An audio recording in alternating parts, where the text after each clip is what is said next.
Good night, everyone. This story is one that was told to me several times as a little girl over a campfire. The people in it are real. The town where it happened is real, and the man who told it to me is very real. For privacy reasons, we will call this man Pastor T. Pastor T is tall, jolly, with a big belly. He has snow white hair and rosy cheeks, and I swear that if he were to grow a mustache and a beard, he would look just like Santa Claus, which is funny to me because he was born in the Netherlands. Anyways, in case you were wondering, yes, Pastor T is still alive, but he's quickly approaching 80 years old. Every summer, my father and I would travel to Utah for an event known as camp meeting. It's basically like a church revival type of thing where people meet in big, brightly colored tents that have white stripes coming down the side.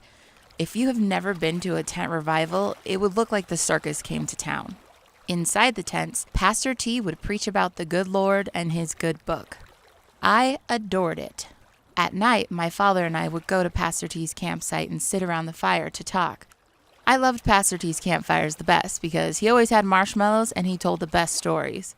Now, considering this was a Christian camp, there weren't too many scary stories and definitely none about ghosts. But there was one story that Pastor T told that never sat right with me. It creates a pit in the bottom of my stomach even to this day. For the purposes of good storytelling, I will tell the story the way it was told to me, in the first person. I came to this country when I was a little boy. Back home, me and my friends would always be fishing or swimming, so I felt lucky that the town my family and I moved into had a river that was right on the edge of town. It didn't take long at all for me to make friends because all of my schoolmates loved to swim in the river, especially in the hot of summer. After school would let out for the season, my friends and I would run straight to the river.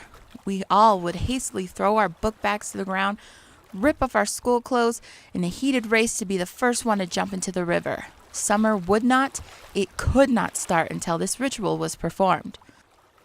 One year, however, would cause all of us to pause the next time any one of us would approach the river again. It was the year that I was the first one in the water. I don't think I'd ran so fast in my entire life. I made a flying leap off the bank and landed feet first almost in the middle of the river. It was shallow enough where I landed that once my feet hit the bottom, I stood up to turn and wave at my slowpoke friends. But before I could even lift my hand out of the water, I felt a white, hot, stinging sensation hit the back of my legs. I froze. And I must have been screaming because I could see all of my friends staring at me from the edge of the river. I looked down into the water, thinking that there had been some debris that was floating by in the water and it just cut me. But all I could see was a red shadow streaming down the river. It was blood. My blood. I kicked and flapped, trying to get out of that water as fast as humanly possible until the same white-hot sensation strikes across my back. The pain was so intense that I fell face first into the water. My head was submerged. In my writhing panic, I somehow opened my eyes. And even in the water's low visibility, I could make out a long, dark shadow making some sort of snake-like maneuver mere inches from my face. The next thing I remember is my friends with their hands wrapped tightly around my arms, dragging me back into the shore. There was a brief feeling of relief, knowing I was on dry land and away from whatever had attacked me in the water. Under the warm summer sun, I looked over my shoulder to see that my entire backside was beaming bright red with blood. And then, everything went black. When I finally came to, I could see a white lace canopy attached to 4 wooden posts above my head. I was in my parents' room. There you are, boy. I turned my head to see my father by my side smiling. You gave me and your mother quite a little scare, he said. What happened? I asked.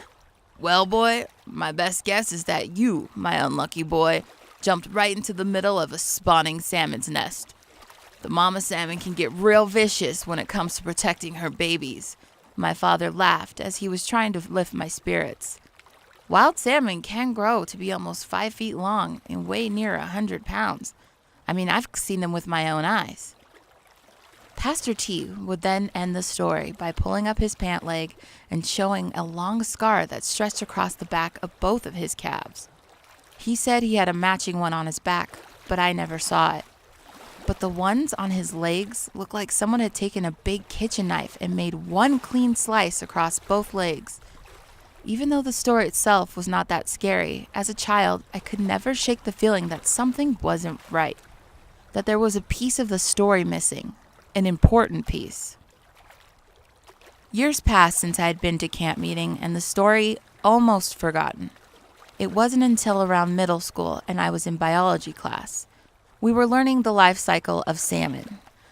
Like a lightning bolt, Pastor T's story comes flashing into my mind as clear as the day he first told it to me. I felt cold. I felt a little sick. Salmon don't spawn in the summer.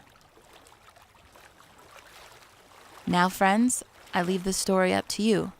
Was Pastor T attacked by a creature of the deep? Is this story true or false?